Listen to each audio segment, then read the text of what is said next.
Hi friends, जैसा कि आप देख रहे हैं, ये राष्ट्रीय आय एवं योग्यता आधारित छात्रवृत्ति परीक्षा का 2021 का पेपर है जो हाल ही में हुआ था। इसका हम मैथ्स का पोर्शन सॉल्व करेंगे, गणित का जो भाग है। इसलिए चलिए शुरू करते हैं बिना देर किए हुए। देखिए, यह है मैथ्स का पोर्शन। इसमें 20 प्रश्न हैं, आपको पता ही है। तो उनमें से पहला प्रश्न ये है कि एक घड़ी के घंटे और मिनट की सुइयों की गतियों का अनुपात क्या होगा। आपने घड़ी देखी होगी। घड़ी में टोटल 12 भाग होते हैं, 1 से लेकर 12 तक। तो पूछ रहा है कि जो घंटे की सुई है और एक जो मिनट की सुई है, उनकी गतियों में क्या अनुपात है। आपने देखा होगा कि अगर घंटे वाली सुई 1 घंटा ट्रेवल करेगी, 1 घंटा बढ़ेगी मतलब 5 मिनट, तो जो मिनट वाली है वो पूरा चक्कर लगा लेगी। मतलब अगर इसके हिसाब से देखें तो अगर 5 मिनट घंटे वाली चलेगी तो मिनट वाली 60 मिनट पूरे ट्रेवल करेगी। कितने करेगी? 60 मिनट। समय को ना देखते हुए अगर इस तरह से गति का रेशियो निकालें तो 5 × 5 और 5 से काट दें तो जाएगा 12। तो इनकी जो गति का रेशियो है वो क्या है? 1:12। देखिए, ये जो प्रश्न है दूसरा 162 √1 + √1 इस तरह का, ये जो प्रश्न होता है इसका मान सदैव 1 होता है। कितना होता है? 1। अगर इसी में कुछ और होता, जैसे 6 मान लीजिए, तो क्या करते हैं? तो 6 के गुणनखंड कर लीजिए। 6 के गुणनखंड क्या हो जाएंगे? 3 और 2, 3 दूनी 6। अगर यहाँ पर प्लस है तो आंसर 3 होता, और अगर यहाँ पर माइनस होता तो आंसर हो जाता 2। बस इतना याद रखना है, ठीक है। चलिए अगला प्रश्न देखते हैं। अगला प्रश्न है कि ये 17⁻15, 15⁻24 और 8⁻20 में अभाज्य गुणनखंडों की संख्या कितनी होगी। तो कितनी होगी उसके लिए पहले जितने भी ये लिखे हुए हैं, जैसे 17⁻15 है, ये ऐसे रहेगा, इसे तोड़ नहीं सकते। 15 को लिख सकते हैं 3 की घात 5 दिया 5 × 3 की घात 24, और 8 को लिख सकते हैं 2 × 2 × 2 3 बार और की घात 20। अब इन सभी को जोड़ लें। इसमें 15 ये हो गए, और 5 पे 24 और 3 पे 24, इन दोनों की मान हो गया 48। 15 + 48 हो गए, प्लस 2 की 3 बार है और तीनों बार 20 है तो हो गया 60। और इन सभी को जोड़ेंगे 60 6 4 10 108, और 108 और 15 123 हो जाएगा। तो अभाज्य गुणनखंडों की संख्या कितनी है? 123। अगला है, ये एक प्रश्न तीसरी चौथी बार आ रहा है कि यदि 3 कारों की चाल 3:4:5 के अनुपात में हो तो उनके द्वारा एक ही दूरी तय की गई हो, तो समय का अनुपात क्या होगा। देखिए, समय का अनुपात है, इनको तीनों को बटे में लिख लीजिए, क्योंकि दूरी, चाल और समय का जो अनुपात होता है वो व्युत्क्रमानुपात होता है। तो इस तरह से जो समय का निकाला जाएगा वो 1/3, 1/4, 1/5 के रेशियो में, हमने पिछले सवाल में करवाया भी था। और इनका अगर लाशा लेंगे हम तो वो आ जाएगा 4 × 3 = 12, 12 × 5 = 60, 60 हो जाएगा। और 60 से ऊपर अब जब गुणा करेंगे तो यहाँ 60, यहाँ भी 60, यहाँ भी 60। 3 से काटेंगे तो 20 यहाँ 60 आ जाएगा। 4 से काटेंगे तो 15 × 60, और 5 से काटेंगे तो 12 × 5 = 60। तो 20, 15 और 12 का हिसाब से ये आंसर इसका सही हो जाएगा। अगला देखिए, अगला कह रहा है कि 2 की घात 4, 2 की घात 2, मतलब 2 की घात 2, 4 की घात 2, 6 की घात 2, मतलब सम संख्याएं हैं 20 तक, इनका योगफल क्या होगा। देखिए, इनका सीधा प्रश्न, एक फार्मूला होता है 2n n + 1 2n + 1/3, और इसमें n का जो मान है वो 10 संख्या है टोटल, तो 10 रख देंगे। 10 रखेंगे तो 10 दूनी हो जाएगा 20 × 11 × 20 और 1 21/3, 3 सत्ते 7 आ गया। 11 सत्ते 77, 77 की आप गुणा कर देंगे 20 से तो आ जाएगा 0, 2 सत्ते 14 के 4, 2 सत्ते 14 और 1 15, तो इसका उत्तर आ जाएगा 1540। इसी तरह से अगर एक लगातार वर्ग का हो तो फार्मूला ये होता है n n + 1 2n + 1/6। अगर सम का हो तो बता ही दिया। अगर विषम संख्याएं हो तो n 2n + 1 और 2n + 1 -1/3 होता है। चलिए अगला प्रश्न करते हैं। इसमें कह रहा है कि एक संख्या है, उसके 80% में से 80 घटाने पर शेष 80 आता है। कोई संख्या है x, उसका 80%, मतलब ये से 80 घटाया और 80 मिला, 80 मिला, तो ये 80 उधर जाएगा तो हो जाएगा 160, और ये 80/100। तो 80 से काट दीजिए, 8 दूनी 16, 20, 8 दूनी 16, सॉरी 2 आएगा, 2 की 100 से गुणा तो हो जाएगा 200। कितना हो जाएगा 200। तो आंसर कितना होगा 200। अगला कह रहा है कि एक वर्ग का क्षेत्रफल जो है वृत्त के क्षेत्रफल के बराबर होता है। तो देखिए वृत्त का क्षेत्रफल होता है पाई आर स्क्वायर, और वर्ग का क्षेत्रफल अगर कोई भुजा मान ली ए तो ए स्क्वायर। तो कह रहा है वृत्त की त्रिज्या तथा वर्ग की भुजा में क्या अनुपात होगा। वृत्त की त्रिज्या मतलब आर और ए में अनुपात पूछ रहा है, आर स्क्वायर, इसे नीचे ले लीजिए ए स्क्वायर, तो उधर होगा 1/पाई, इसका वर्गमूल लेंगे तो r/a बराबर हो जाएगा 1/√पाई। यही अनुपात हो गया 1/√पाई, जो कि चौथा सही है। ठीक है।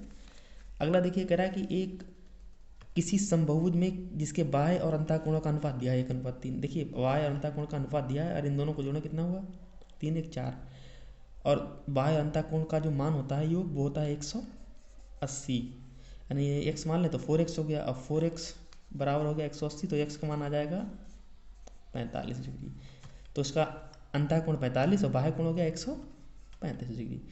तो उसमें बहुभुज में भुजाएं कितनी थे, भुजाओं के लिए फार्मूला बताया था मैंने आपको 360, ये कई बार क्वेश्चन आ चुका है, उसे 45 से भाग कर दीजिए 9 आ जाएगा,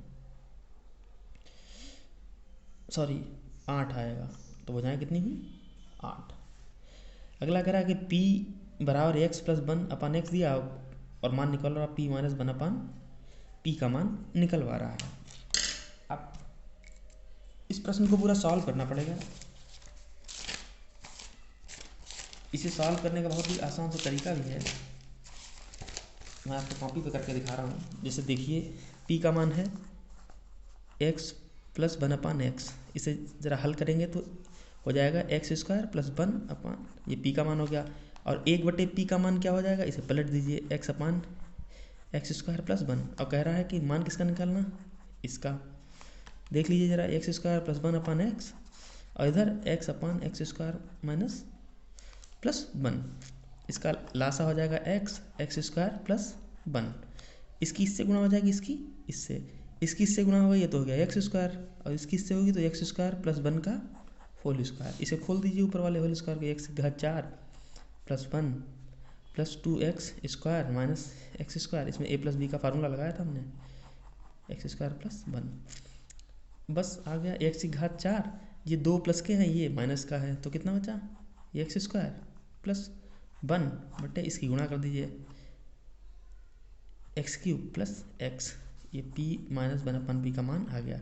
ऑप्शन देख लीजिए, ऑप्शन में दिया है ये, तो यही इसका आंसर हो गया। अगला देखिए पूछ रहा है कि ये बहुत अच्छा प्रश्न है कि √5 + 4/3 पूर्णांक संख्या है, भिन्न है, अपरिमेय है या परिमेय है। देखिए पूर्णांक वो होते हैं जो 1 2 3 4 होते हैं, भिन्न 1/2 2/4 3/5। परिमेय संख्या है जैसे √49 है, 7 बाहर आ गया, इस तरह की। और जो अपरिमेय संख्या होती हैं उसमें ये आता है जो सबसे वाइड नंबर्स होती हैं, इसमें रूट भी है, निश्चित नहीं इसका कितना मान होगा, प्लस ये, इसलिए कौन सी है अपरिमेय संख्या। अगला देखिए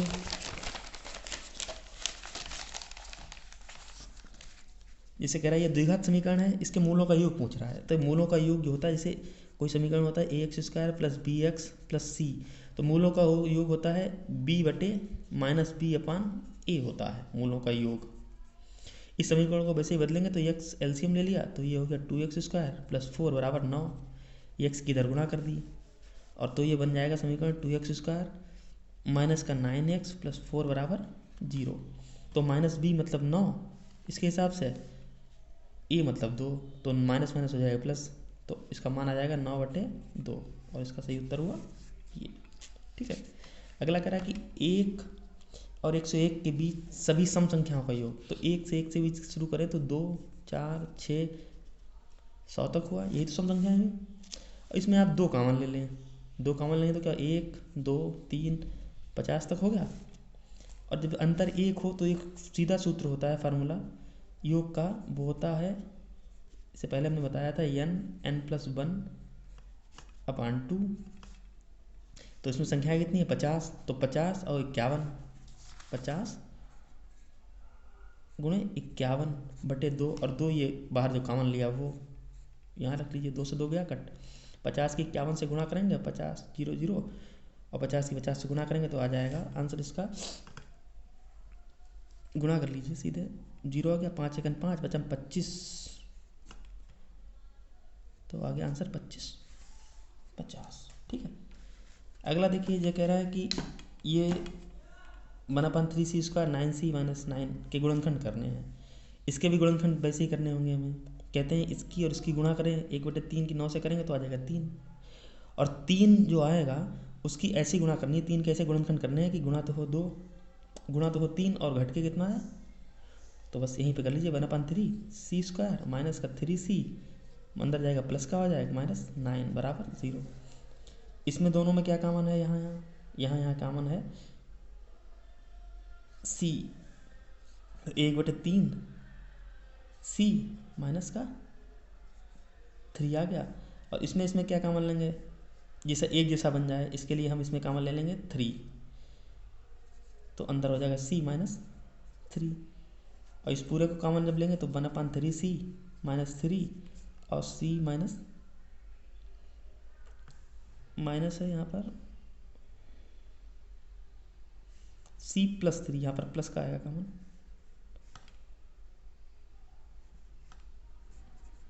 3, यहाँ पर प्लस का 3 कॉमन लिया था, तो यही इसके गुणनखंड हो जाएंगे 1/3c, और ये मतलब c होगा।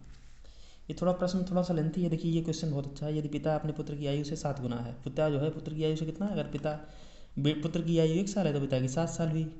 ठीक है, तो 2 साल पहले पिता की उम्र पुत्र का 7 गुना था, तो पिता पुत्र की उम्र बताया। पहले आप देख लीजिए 7 गुनी कौन सी हो रही है, 7 से कौन सा भाग हो रहा है, 32 हो रहा नहीं, 30 हो रहा नहीं, 24 हो रहा नहीं, 28 हो रहा, 7 चौक, तो बस यही आंसर है, और कुछ करना ही नहीं है। पुत्र की उम्र 1 साल तो 7 साल, मान लीजिए पुत्र की उम्र 4 साल, तो पिता की उम्र कितनी हो गई, 28 साल। अब ये देख लीजिए पिता की उम्र पुत्र की उम्र की, बस निकल आएगा। आगे देखिए अगला प्रश्न, एक पहिया है जिसकी त्रिज्या है 1/4, उसे 11 किलोमीटर तय करने में कितने चक्कर लगाने पड़ेंगे। देखिए जो पहिया पूरा होता है ऐसा, और इसकी वृत्ताकार उसकी परिधि होती है 2πr, और 11 मीटर को लिख लेंगे, किलोमीटर लिख लेंगे मीटर में, तो क्या होगा 11,000 मीटर। 2 पाई का मान होता है 22/7, और त्रिज्या दी है 1/4, तो इसे काट दें, 2 से काटेंगे, 4 से काटेंगे इसे तो हो जाएगा 11, और जो 2 बचेंगे इससे ये कट गया, और 11 से इसे काट दिया, ऊपर हो गए गुणा, आ गया 7,000, तो 7,000 चक्कर लगाने पड़ेंगे। ये कह रहा है कि इनमें से कौन सी संख्या सबसे बड़ी है। देखिए 2 को अगर हम लिखें तो 2 की घात 5 की घात 10, 3 की घात 4.5 की घात 10, और 4 की घात 3 की घात 10, और 5 की घात 2 की घात 10, इसे एक जैसा बना लिया। और इस तरह से आप देखें 2 की घात 5 का मान होता है 32, 32 की घात 10, 3 की घात अगर 4 ही मान लें तो हो गया ये 81, 81, ये हो गया 32, और ये हो गया 64, और ये हो गया 25। तो आप देख लें 32 की घात 10 है, 81 की घात 10 है, 64 की घात 10 है, और 25 की घात 10 है, तो जाहिर सी बात है 81 की घात 10 बड़ी हुई, मतलब 3 की घात 45 वाला सबसे बड़ा हुआ। कह रहा भाई छोटी से छोटी संख्या बताइए जो इतने में जोड़ने पर पूर्ण वर्ग हो जाए। ये प्रश्न हम लगा चुके हैं, आपको पता है 17 का वर्ग होता है 289, और 289 में से ये 269 269 घटाएंगे बचेगा 20, तो आंसर कितना हुआ, ये पिछली बार आ भी चुका है पेपर में।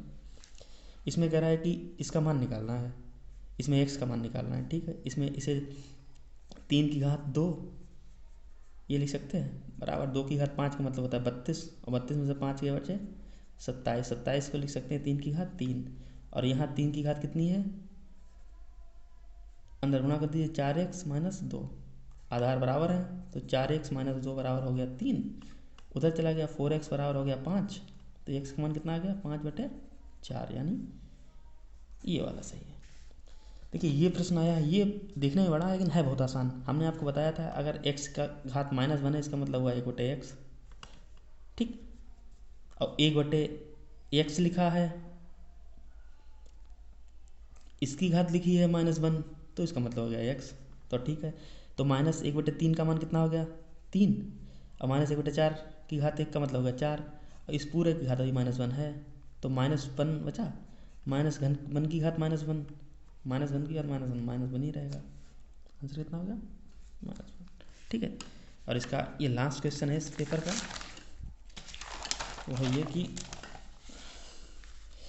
किन्हीं दो संख्याओं का योगफल और गुणनफल दिया हुआ है। देखिए योगफल x प्लस वाई मान लो कितना है 11, और गुणनफल एक्स वाई कितना है 18। कह रहा है इनके व्युत्क्रमों का योग क्या होगा। इन्हें भाग कर दीजिए, एक्स बटे एक्स वाई प्लस वाई बटे एक्स वाई बराबर 11/18। आंसर तो यही हो गया। फिर भी इसे एक्स से एक्स कट गया, वाई से वाई, 1/22 प्लस 1/x बराबर कितना होगा 11/18। चाहे इन्हें पलट के लिख लीजिए, इनके व्युत्क्रमों का योग यही होगा 11/18। इसी के साथ ये भी पेपर कंप्लीट होता है। अच्छे से देखिए इसे, बार बार रिवाइज कीजिए और करते रहिए घर पे। मिलते हैं अगले सॉल्यूशन में। Okay, bye bye.